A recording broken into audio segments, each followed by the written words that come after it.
Vous avez beaucoup plus froid que les gens de Chicoutimi. Bonjour. Bonjour l'église de Dieu. Donc, il y a des églises qui ne disent pas bonjour, qui ne disent pas amen, parce qu'elles ont froid. Mais ici, nous sommes beaucoup plus au sud qu'à Chicoutimi. Donc il n'y a pas d'excuse.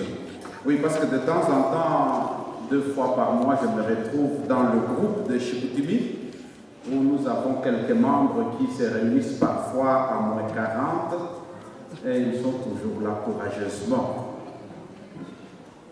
C'est la première fois que je viens dans l'église de Gatineau, et pourtant ça fait quelques années que je suis au Québec.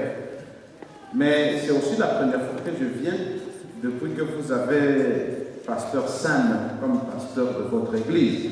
Il est de coutume que lorsqu'un pasteur est dans un nouveau milieu où il y a une église qui a un nouveau pasteur, je puisse visiter l'église pour la cause de mes responsabilités. Et ça fait déjà longtemps que pasteur Sam a accepté d'être pasteur de votre église. Et les agendas sont très compliqués pour trouver un jour qui soit disponible. Mais cette fois-ci, je me suis dit, avec son accord, que je voudrais visiter quand même l'église de Gatineau pour que je me rende compte de son travail dans l'église et que je vois plus ou moins à quoi ressemble l'église. Et je voudrais, devant vous et au nom de l'association pastorale, lui dire merci pour ce qu'il fait. Parce que tous vous connaissez dans quelles circonstances il a accepté bénévolement de donner son temps en fait de diriger cette église. Et au niveau de la fédération, nous sommes très heureux et nous rendons gloire à Dieu pour les talents et pour le privilège qu'il a accepté de pouvoir le servir. Je sais que la plupart d'entre vous, pour ne pas dire tous, vous êtes bénévolement au service de Dieu. Il n'y a que nous autres, les pasteurs, qui sommes rémunérés pour que nous travaillions. Mais c'est toujours une joie de savoir qu'il y a encore de notre temps, dans notre époque individualiste et égoïste, de gens qui puissent, avec la joie, servir Dieu sans attendre rien en retour sur la terre, parce que la récompense sera grande dans le ciel. Comme il vous l'a dit, je m'occupe de l'Église de Québec, mais je ne veux pas beaucoup parler des églises de Québec ou de la fédération, mais je voudrais parler de nous. Et c'est pour cela que je voudrais que nous prenions nos Bibles, mais avant de les ouvrir, nous allons d'abord prier. Éternel Dieu notre Père, nous allons prendre ta parole. Et nous voulons que tu nous parles d'en haut et que tu touches nos cœurs. Et que la transformation que tu nous as promise puisse se réaliser pour nous rendre meilleurs, pour que nous soyons semblables à Christ. Ce sont là les grâces que nous te demandons au nom de Jésus. Amen. En fait, j'ai voulu appeler la méditation que je vais partager avec vous du fond du cœur. Je la base sur le texte de Jésus qui dit « C'est du fond du cœur que sorte le mal » et non pas de l'extérieur. Parce que nous avons l'habitude de fonctionner comme ceci. Lorsqu'il y a quelque chose qui se passe dans notre vie, nous voyons le problème chez les autres. Et Jésus a voulu rappeler à ses disciples, et particulièrement Pierre, à qui il a donné la réponse dans ce texte de Matthieu. Je ne sais pas comment on va s'arranger pour... Donc vous devez chaque fois faire quoi? Je fais comme ça pour la prière, c'est ça? Si vous pouvez me l'apporter, ou bien c'est vous qui devez appuyer chaque fois qu'elle fait comme ça. Ok. Je voudrais avoir la référence du texte. Allez, encore. Lorsque nous regardons dans ce monde, je ne sais pas si vous avez remarqué qu'il n'y a personne qui accepte que le malheur ou le mal qui nous arrive puisse venir de nous. J'ai pris quelques exemples pour vous illustrer cela. Vous avez constaté que, là je prends des chiffres avec le montant en euros, la monnaie européenne. Nous vivons dans un monde où ceux qui gagnent 100 000 euros par mois pensent que c'est ceux qui gagnent moins qui sont le problème économique du monde. C'est-à-dire, on trouve que qu'il y a tellement de gens misérables qui profitent du système que ceux qui engrangent beaucoup d'argent accusent ceux qui gagnent moins en disant qu'ils ne travaillent pas assez. Il arrive même de fois que les gens qui gagnent par heure $500 trouvent que leurs subalternes qui gagnent $12 sont incompétents et fainéants. Et pourtant, ils savent que sans ces gens qui sont fainéants, ils ne feront rien. Parce que nous pensons souvent que le problème ne vient pas de nous, il vient des autres. Le monde va mal, beaucoup de choses ne vont pas bien, et j'allais même dire, il arrive même de fois que nous pensons qu'à l'église ça va mal. Ce n'est pas à cause de nous, c'est à cause des autres. Est-ce que vous avez déjà remarqué que parfois lorsque nous sommes à l'église et qu'il y a des enfants qui sont turbulents, il y en a toujours, et qui courent, et on regarde les parents avec l'œil pour dire, mais si tu pouvais bien éduquer tes enfants. Exemple, les miens, ils sont sages comme des images. Le problème, c'est toujours les autres. Les diagnostics que nous faisons la plupart du temps quand nous avons affaire à un problème, c'est toujours le problème des autres. Dans mes responsabilités pastorales, il m'arrive de fois de rencontrer des couples qui passent par des moments difficiles. Et cela s'exprime souvent de cette façon-ci. Pasteur, est-ce que tu peux passer chez moi et lire un tout petit peu Éphésiens chapitre 5 à mon épouse, parce qu'elle a oublié de comprendre que la femme doit être soumise. Ou bien encore, madame qui va me dire, pasteur, il faut que tu rappelles à mon mari que la Bible dit que le mari doit aimer sa femme comme Christ a aimé l'Église. Et récemment, je parlais à quelqu'un, je lui ai dit alors comment ça se passe que vous êtes trouvé dans ce problème-là. Et il m'a répondu comme Adam, c'est cette femme-là qui est avec moi qui est le problème. Mais ce n'est pas moi. Ça, c'est le diagnostic que nous posons généralement. La faute ou le coupable, c'est toujours les autres. C'est comme si nous avions lu Jean-Paul Sartre qui disait que l'enfer, c'est les autres. Et des fois, lorsqu'il s'agit de nous, nous essayons de trouver toutes sortes d'excuses qui puissent justifier pourquoi nous sommes comme cela. C'est-à-dire que si parfois mes enfants sont turbulents à l'église, ce n'est pas parce qu'ils sont mal éduqués, c'est tout simplement que ce jour-là, ils n'avaient pas dormi suffisamment. Mais les enfants du prochain, du voisin, non, c'est le faute de l'éducation qu'il a donnée. Mais nous, on est bien. C'est pour cela que je voudrais que nous révisions ce texte de Matthieu. Prenez vos Bibles dans Matthieu.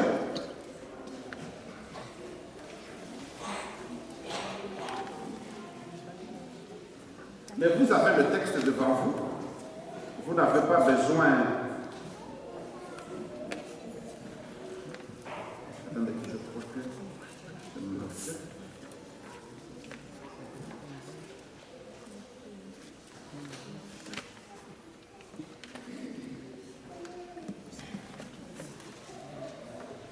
Je voudrais que vous... Voilà le texte comment il dit. Pierre, prenant la parole, lui dit, explique-nous cette parabole. Et Jésus dit, vous aussi êtes-vous encore sans intelligence? Et ne comprenez-vous pas que tout ce qui entre dans la bouche va dans le ventre, puis est jeté dans le lieu secret? Mais ce qui sort de la bouche vient du cœur, et c'est ce qui suit l'homme. Car c'est du cœur que viennent les mauvaises pensées, les meurtres, les adultères, les impudicités, les vols, les faux témoignages, les calomnies. Voilà les choses qui suivent l'homme, mais manger sans laver les mains, cela ne suit point.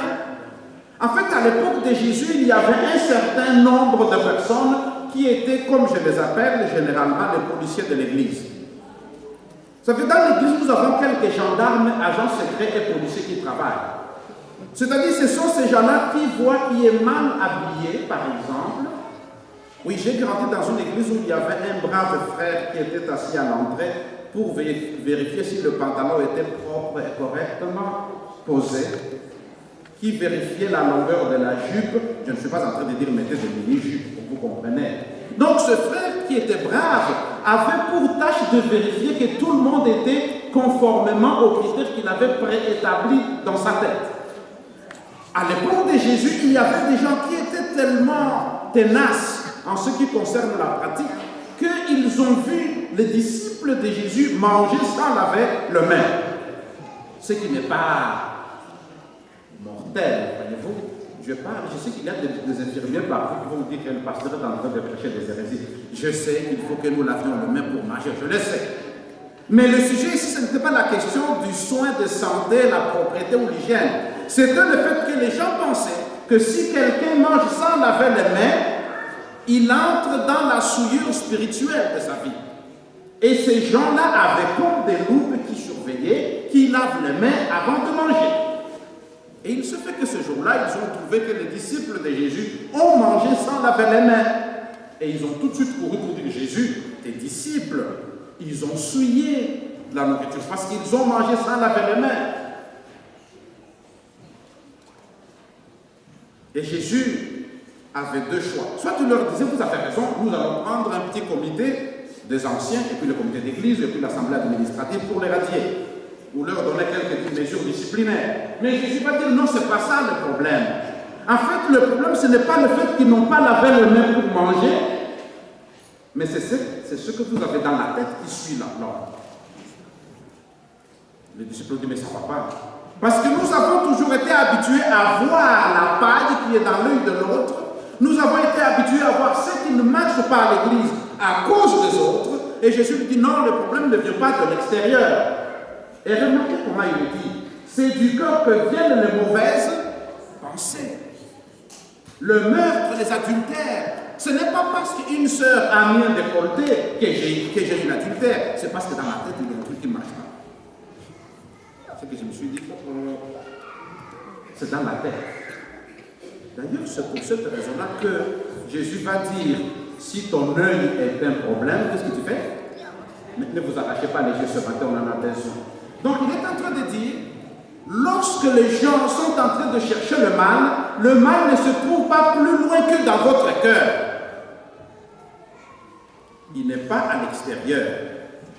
Et d'ailleurs, ça a toujours été comme cela de toute éternité. Lorsque Lucifer a fait le premier péché, le péché n'est pas venu de l'extérieur. La Bible nous dit très spécifiquement, il s'est dit en lui-même que je monterai plus haut que Dieu. Il s'est dit à qui? Lorsque vous lisez le texte de la Genèse, lorsque Ève va commettre le péché, la Bible nous dit aussi, Ève a vu que le fruit était bon, elle s'est dit en elle-même qu'elle va devenir intelligente. Donc le problème, la source de tout le problème se trouve à l'intérieur de nous. Et c'est là que nous avons le problème. Et là, je voudrais que nous revenions sur ce texte, parce qu'il y a un élément qui est très important que Jésus donne ici à ses disciples. Et cet élément, l'important, c'est ici au verset 10. Je suis dans Matthieu chapitre 15. La première chose que Jésus dit, au verset 10, la Bible nous dit, Jésus ayant appelé la foule à lui, il lui dit, écoutez et comprenez. Première chose, pour que nous ayons la rectification nécessaire, pour vivre en harmonie avec la volonté de Dieu, de sorte que notre cœur puisse être en harmonie avec nos actions, pour qu'il n'y ait pas de la dichotomie dans notre façon d'être, premièrement, nous devons écouter. Vous allez vous demander comment est-ce qu'on va le faire. C'est vrai qu'à l'époque de Jésus, les gens n'avaient pas beaucoup de Bibles, ils n'avaient pas de Bible chez eux, ils devaient aller écouter à la synagogue. Mais si nous les transposions dans notre époque d'aujourd'hui, je ne sais pas si vous avez remarqué à quel point il nous est difficile de rester dans le silence. Vous avez déjà remarqué ça? Même lorsque nous voulons étudier, il y a du bruit parce que le silence dérange.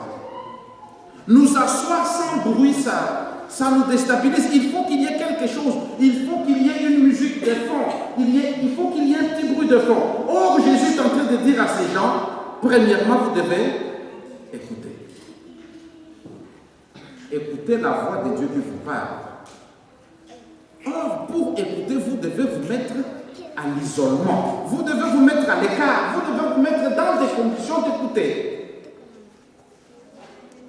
Parce que nous sommes dans une époque où, pour nous écouter les uns les autres, cela est devenu difficile. Avant, il y avait le bruit de la société quand nous sommes en train de parler les uns les autres dans la maison. mais aujourd'hui nous avons des instruments qui nous empêchent de nous écouter les uns les autres. Avez-vous déjà remarqué combien il est devenu difficile d'avoir une petite réunion de famille sans qu'il y ait les grands prédicateurs, le petit écran qui est partout, qui monopolise tout. Et là, il dit, lorsque vous avez écouté, vous devez maintenant comprendre. Écoutez et comprenez. Et il va dire ce qui va suivre. Et soyez intelligents. Louis II l'a rendu dans des termes beaucoup plus gentils et soft. Mais dans le texte biblique, la Bible, Jésus dit, vous êtes des gens sans intelligence. Je ne sais pas si vous pouvez vous imaginer un pasteur vous réunir à l'église et vous dire, vous êtes des gens sans intelligence.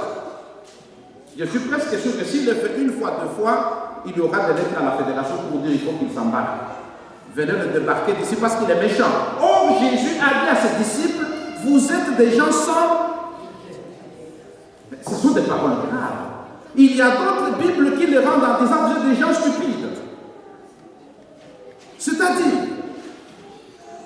il dit vous êtes des gens sans intelligence du fait que vous pensez faire des choses en l'envers, espérant avoir de bons résultats. Et c'est pour cela que Jésus va donner ceci. Il donne un impératif. Les impératifs que nous avons pour que nous puissions marcher avec Jésus, ce que nous devons écouter et ensuite comprendre. C'est-à-dire, dans l'Ancien Testament, nous avons déjà le prophète Ésaïe qui disait avant en prophétie, vous entendrez de vos oreilles et vous ne comprendrez point. Parce que la situation est ainsi faite. Et je voudrais, pour cette première partie, retenir le verset 19. Car c'est du cœur que viennent les mauvaises pensées, les meurtres, les adultères, les impudicités et toutes ces choses-là. Ils viennent d'où? Qu'est-ce qui se passe? Regardez le phénomène qui se passe dans notre vie spirituelle. Chaque fois nous venons à l'église pour entendre la parole de Dieu. Et nous entendons la même parole. Vous avez déjà constaté que nous écoutons le même sermon et lorsque nous partons, nous comprenons une multitude de choses. Je sais qu'en sortant d'ici, il y a ceux qui vont dire que ce pasteur-là, il est vraiment zéro. Il y a d'autres qui vont dire, mais il fallait que frère tel soit là pour écouter la prédication. C'était vraiment pour lui. Et il y a d'autres qui vont dire à leurs épouses ou à leurs époux, chéris, est-ce que tu as compris ce qu'il a dit? Et d'autres qui vont se dire, Seigneur, aide-moi à comprendre ce qui a été dit. Et c'est pour cela que dans ce chemin, écouter la parole de Dieu, c'est comme une semence. La semence que Dieu nous donne, il y a deux possibilités. Donc, il y a la semence qui descend. Ça, c'est la parole de Dieu. Le texte de Marc, chapitre 4, le verset 18 à 20, nous dit, la parole de Dieu, c'est comme une semence qui est donnée sur la terre. Et lorsqu'elle tombe, il y a une partie, à votre droite, les gens qui acceptent la parole.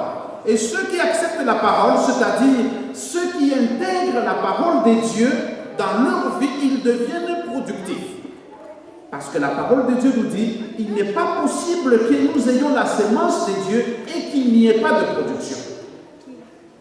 Parce que la parole de Dieu ne reste pas sans effet. Mais il y a de l'autre côté, une autre catégorie de gens, à cause de la peur de la vie, à cause de déception de la richesse, à cause d'autres désirs de ce monde, la parole de Dieu qu'ils ont entendue reste bloquée par les difficultés de la vie. Et cette parole n'aura pas d'effet dans leur vie. Et ça va produire une parole de Dieu qui est étouffée. C'est-à-dire, nous écoutons, nous entendons la parole de Dieu, mais à cause de l'ambiance dans laquelle nous sommes, la parole est étouffée, et lorsqu'elle est étouffée, elle reste improductive.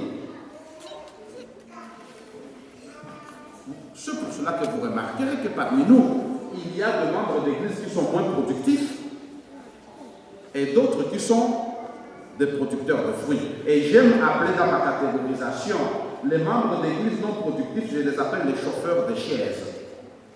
Vous savez, lorsqu'on vient à l'église en hiver, les bancs sont froids. Et quand on repart, ils sont chauds parce qu'on les a chauffés. C'est-à-dire que nous nous déplaçons, nous arrivons, nous chauffons les chaises et ensuite nous repartons. Nous avons seulement eu le plaisir de nous rencontrer, peut-être un club social où nous nous sommes rencontrés, nous avons échangé, nous avons parlé les uns avec les autres. Mais la parole de Dieu reste sans effet. Parce qu'il y a des blocages quelque part. Donc notre tâche que nous avons, pour que nous ayons la capacité d'entendre et de comprendre, nous devons enlever les blocages de la vie qui font que la parole de Dieu est bloquée dans sa productivité. Parce que la parole de Dieu ne restera pas sans effet. Et lorsque Dieu parle, il s'attend à ce qu'il y ait un résultat. C'est ce qui se passait dans le jardin d'Éden. Lorsque Dieu parlait, il y avait une production. Quand il dit que la lumière soit, et la lumière fut. Et cela va produire des effets qui sont très pratiques, qui sont spirituels et qui sont émotionnels. C'est-à-dire que lorsque nous vivons dans la parole de Dieu qui nous a transformés, il y aura notre façon de faire qui soit pratique et qui est spirituelle. Et je voudrais m'empresser de vous dire que lorsque nous sommes croyants, il n'y a pas de dissociation de ce qui est vie privée, vie pratique et vie spirituelle. Tout s'embarque ensemble. Il n'y a rien qui puisse se séparer. Parce que dans notre système dit occidental, depuis que les Grecs sont passés dans la philosophie, on nous a appris à dissocier notre vie en plusieurs petits bouts. Je ne sais pas si vous avez déjà remarqué qu'il y a une partie de notre vie qui s'appelle vie privée. Il y a une autre partie qui s'appelle le professionnel. Il y a une autre partie qui s'appelle le 7e jour de la semaine, le sabbat, de 9h30 à 12h30. Il y a une autre partie qui s'appelle mes enfants. Il y a d'autres qui s'appellent jardin secret. Nous avons toutes ces parties-là. Or, dans la vie spirituelle, il n'y a pas de section. Toutes les sections de notre vie vont ensemble. C'est-à-dire que lorsque Dieu nous transforme, il ne transforme pas seulement notre révérence que nous avons lorsque nous allons à l'église. C'est-à-dire que Dieu ne va pas seulement faire de nous des adventistes qui devenons spirituels seulement pendant les jours du sabbat.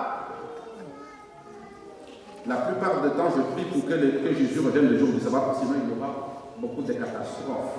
Et il nous transforme aussi émotionnellement. Il nous transforme aussi spirituellement. Parce que Dieu est intéressé à ce que toute notre vie dans son entièreté, de sorte que lorsque nous parlons, lorsque nous échangeons, lorsque nous sommes en contact les uns avec les autres, on puisse ressentir la vie de Jésus qui est en nous. Et comment est-ce que Dieu le fait? Je voudrais que nous prenions ce texte. C'est le texte qui vous a été lu pour la méditation. Comment est-ce que Dieu fait pour nous transformer? C'est le texte de Romains chapitre 12. Vous le connaissez, n'est-ce pas? C'est surtout le verset 2. Le verset 2 de Romains chapitre 12, c'est un texte important parce que nous l'aimons beaucoup. Je crois que vous le connaissez par cœur. D'abord, le verset 1 nous dit « Je vous exhorte donc, frères, par la compassion de Dieu, à offrir vos corps comme un sacrifice vivant, saint, agréable à Dieu, ce qui sera de votre part un culte. » La première chose qui ressort de ce texte, qu'est-ce que c'est un culte? La plupart du temps, nous sommes habitués à comprendre que le culte, c'est le moment où nous venons à l'église, nous nous asseyons sur le banc en regardant quelqu'un en train de prêcher.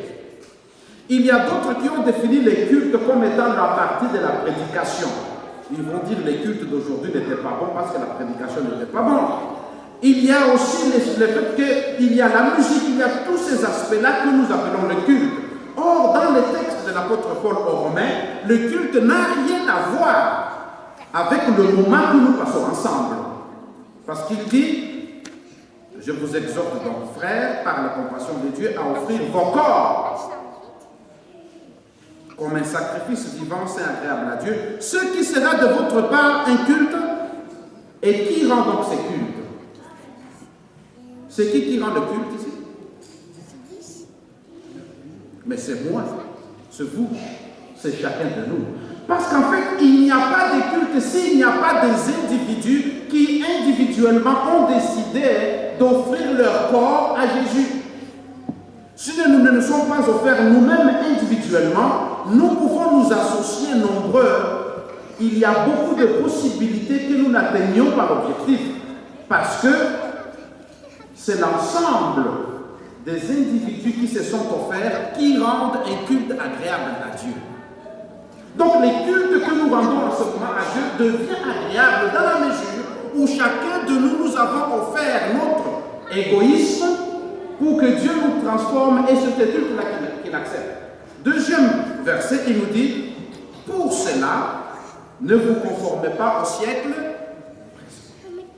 La première partie, la plupart du temps, lorsque nous lisons ces textes, ne vous conformez pas au siècle présent, nous arrivons à la conclusion que le monde est mauvais. N'est-ce pas?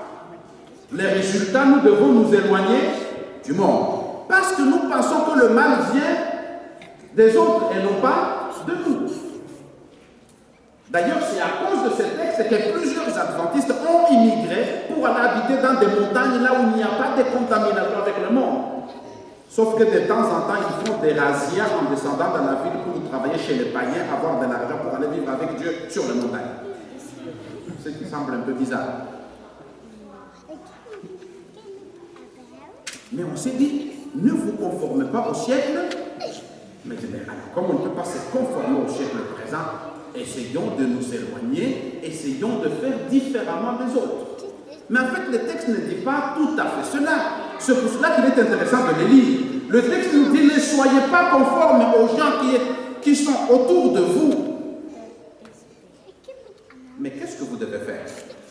Et il dit, mais soyez transformés par le renouvellement de votre... La plupart du temps, lorsque nous voulons nous séparer des gens du monde, nous essayons de les accuser en disant qu'ils sont mauvais et nous sommes bons, c'est pour cela que ça ne marche pas. Mais Jésus dit non, c'est pas comme cela que ça va changer. Si vous voulez que ça change, premièrement, soyez transformés. Mais qu'est-ce qui va transformer? Jésus n'a pas dit allez de vous acheter des produits pour que vous soyez bronzés. Vous avez déjà vu certaines personnes qui essayent de faire en sorte que des blancs qu'ils étaient créés par Dieu, ils vont au soleil pour devenir des noirs comme nous autres. Et il y a des noirs qui essaient de devenir comme des Suédoises blondes. En s'éclaircissant la peau, ça ne marche pas. Et ce n'est pas ça que je veux dire. Le texte nous dit ceci. Première chose, par le renouvellement de votre... Je le mis sur ce schéma. Si vous voulez un changement dans votre vie spirituelle, ce n'est pas ce que vous faites qui va vous transformer. Ce n'est pas parce que vous faites que vous deviendrez une personne différente. En fait, si vous faites les choses seulement par l'extérieur, vous deviendrez ce gens qu'on appelle hypocrites. Parce qu'en fait, les hypocrites, ce sont les gens, comme vous le comprenez, le mot hypocrite, les gens du domaine médical comprendront facilement. Hypo, ça veut dire plus bas. Ici, ça veut dire jugement. Ce sont les gens qui ont un jugement qui est beaucoup plus bas que la réalité de ce qu'ils sont. Ce sont les hypocrites. Or, le texte nous dit, ce n'est pas ce que vous faites qui va faire que vous ayez la différence, mais c'est plutôt ce que vous pensez qui va vous conduire à des actions, parce que ce que vous faites vous conduit à un comportement actuel qui est la jalousie, la haine et tout ce qui va avec. Ce qui va vous conduire à une situation désastreuse d'aujourd'hui, parce que votre situation n'est pas bonne, parce qu'elle est centrée sur l'extérieur. La première chose à modifier dans notre vie spirituelle, ce ne sont pas les parures extérieures, c'est la façon de penser. Nous devenons chrétiens non pas parce qu'on nous a baptisés dans l'eau, c'est parce qu'avant nous pensions d'une façon différente de la façon que nous allons penser après avoir connu Jésus. Lorsque nous étions sans Jésus, nous pensions que nous étions le centre du monde, comme Ève, comme Lucifer. Nous pensions que ce que nous faisons dépendait de nous. En fait, ce que l'apôtre Paul veut dire, ce n'est pas parce que je pense à une chose que je trouve logique et pour laquelle je vais trouver des prétextes bibliques que cela va devenir vrai. Il faudra que ma pensée s'aligne à la volonté de Dieu. En fait, nous ne sommes pas des chrétiens pour décider ce que nous voulons faire. Nous sommes chrétiens pour suivre ce que Dieu a déjà décidé que nous devons faire. C'est pour cela que nous devons écouter et comprendre. La pensée conduit aux actions et donne des résultats. La plupart du temps, nous voulons faire des actions pour démontrer que nous avons compris. Et nous nous trompons. Et je voudrais donc revenir à cette. Voilà comment l'apôtre Paul est dit. Ne vous conformez pas au siècle présent, mais soyez transformés par le renouvellement de votre. En d'autres termes, Jésus il est en train de nous dire, si vous pensiez d'abord, avant qu'on ne peut fonctionner que par les gens de mon ethnie, essayez d'enlever ce raisonnement-là. Si vous pensez que les autres sont mauvais, moi je suis bon, et avant de changer quoi que ce soit, enlevez d'abord ce raisonnement. Et d'ailleurs, le texte grec il est très intéressant. Parce que le mot intelligence, c'est le nous, qui veut dire, ça ne veut pas dire l'intelligence de réussir à l'école, ça ne veut pas dire l'intelligence de connaître ou d'accumuler des choses. Ça veut dire notre capacité qui motive nos actes que nous allons faire. Parce qu'à chacun de nous, Dieu a mis un élément qui est comme le moteur, et c'est ce moteur-là qui fait que lorsque je suis convaincu, je vais avoir un comportement conséquent à ce que je pense. Parce que la plupart du temps, nous chrétiens ne sommes pas conséquents. Nous pensons à une chose, mais nous faisons son contraire.